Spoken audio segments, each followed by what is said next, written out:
Hi, welcome to the small shed and welcome back in here for the first time in about 9 weeks. See you in a minute.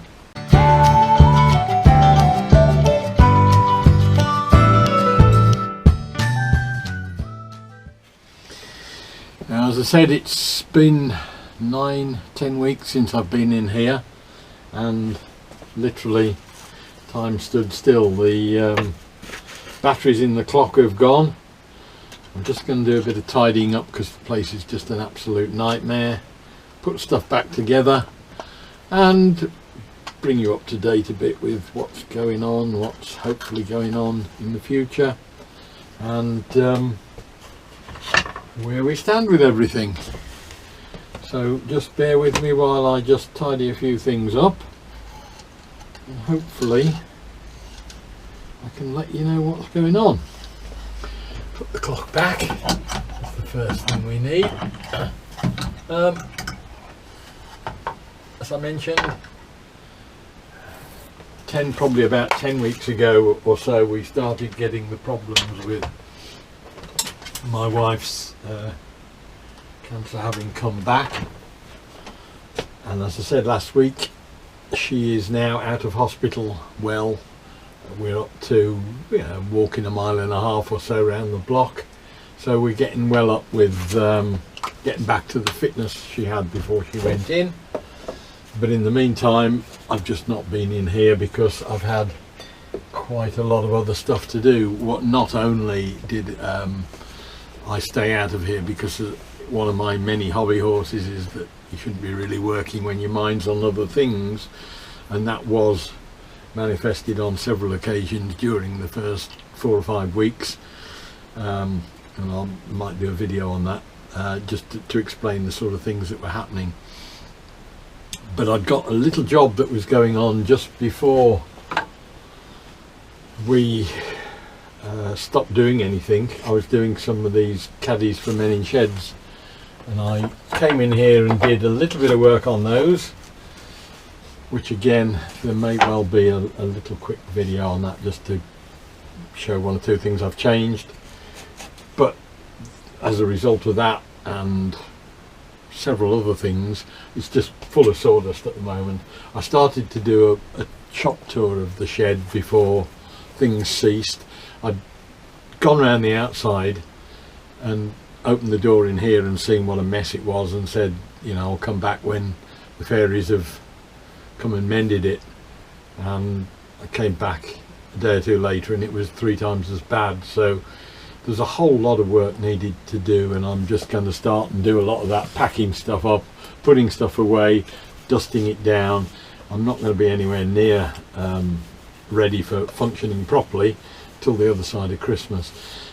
Where I am at the moment is that my wife had her operation in early-ish mid-November, and apart from the fact that we went up there, the one was due in on the Tuesday, so we got up at 6 o'clock because we had to be in there at 7 to deliver her to the ward, or the admissions suite they have now. So we did that, dropped her off because you're not allowed to hang around and stop anymore. And when I got home, I'd got a message saying, good news, I'm first on the list, due in at 9:30. So I thought, oh good, great stuff. And as the morning wore on, I got more and more messages from her saying, it's been delayed, they can't find a bed for me when I come out. And this went on and on till about lunchtime, when I got a phone call from her saying, can you come and get me back? They can't find a bed for me, which is probably an illustration of how tight the NHS are at the moment with bed spaces, and this was back in November before things had started to kick in again. So I went back to Men in Sheds on the Wednesday, I think, and did a little electrical cupboard that I'd promised I would do, and it was one of those things I just felt obliged to finish that off, and there's 2 videos on that that'll come out.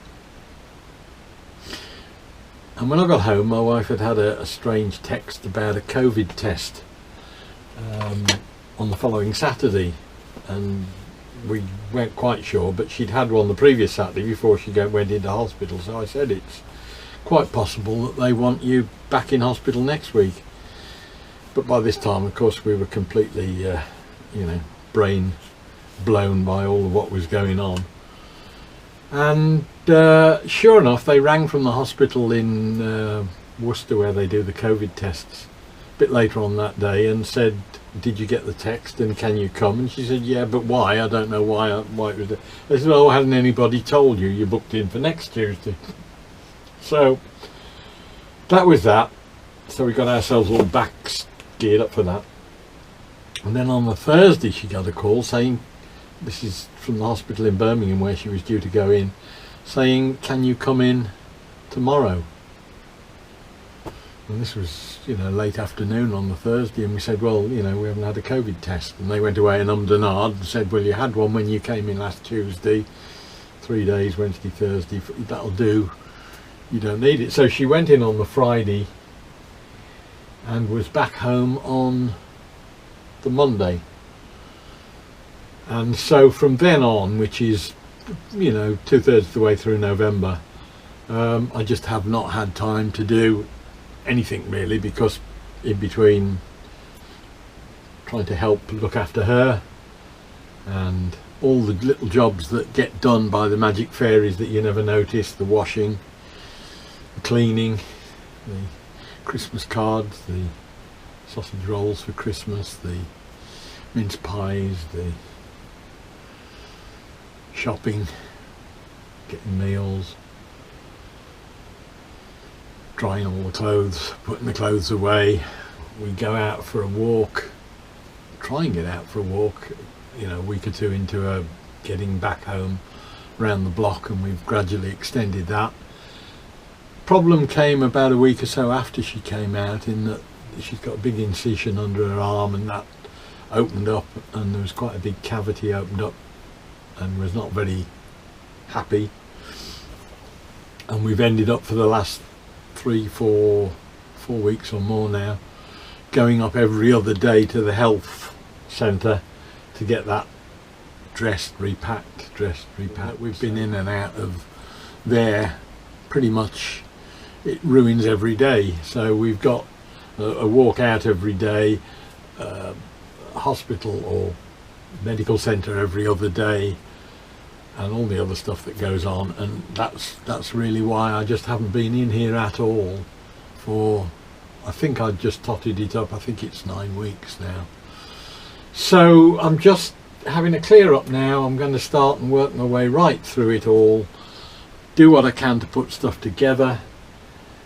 And what this really means is, where are we now? We're up just before Christmas now. Quite frankly, both of us are mentally and physically absolutely shattered, and it's going to take a week or two just to reset.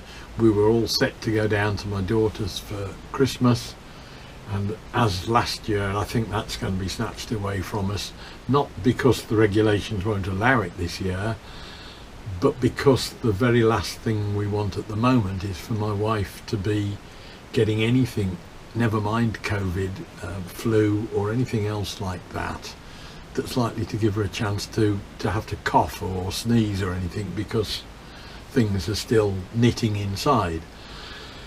So sadly, I don't think we're going to be having that break either. I'm just running around at the moment getting Christmas turkey crowns and things ready. So I'm hoping that in the new year we will be back. It will be a bit bumpy for the first week or two, because I've got at the moment content for 2 videos, and I'm a week before Christmas, so the chances of getting a lot done are quite slim, but we'll just gradually start and bring it back on stream. I'm not going to rush, because there'll still be other stuff to do. We're still having to do a lot of other stuff that I wouldn't normally have to do. But that's where we are. A couple of things have happened while I've been away that I hadn't even noticed. I won't remark on the fact that the video I did saying that I wasn't going to do any videos for a few weeks. It's probably been one of the most popular videos I'd had for the previous several months, so maybe there's a message for me there somewhere. What also happened, and I didn't even notice it until 2 or 3 days ago, was that I bounced through the 2,000 barrier on subscribers, which was another little milestone that just totally passed me by because my brain was somewhere else. But thank you to all those who've come on board and then found there's nothing happening.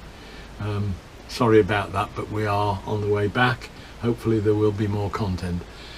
Having said that, there was one other thing going on in the background prior to my wife going to hospital that will be a series of videos that will be coming out probably in the new year now. Something else that I'm doing, you know me, if I can do 3 things at once I will, and not finish any of them. But there are 20 at the moment, 24 or 25 videos already finished for that, but they're not directly related to the shed or to woodworking even, so they may not be of huge interest. They'll be probably coming out on the Wednesdays, as I've mentioned before. So that's where we are. I'm going to carry on now. I've got a community bookcase here to get on with, because that could do with getting done. I've just been and picked a load of oak up, which you'll have seen last week, for Menin Shed's 3 garden benches that I've got to do some work on. So there's plenty of content coming up. As I say, I'll probably do another one on these little caddies that about what we did and how we're doing things slightly differently with them, and what we did with we had a group down from one of the hospices and made some, and that the results of that I can show you. And there's stuff with the Katsu as well that will keep me busy for a week or 2.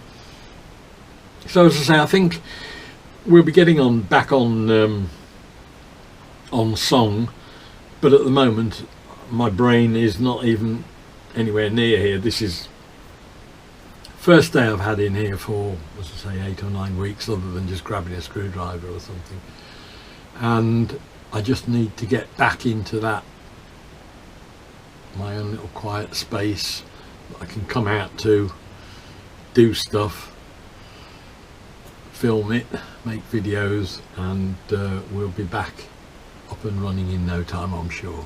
So thank you all for bearing with me on this one. Hope it was of interest just to catch up with what's going on. Hope you all have a very happy Christmas and New Year. Look forward to seeing you next time. I won't say next week because I don't know when it will be, but we will be back in the new year with hopefully a bit more regular content coming back on stream. See you then. Bye.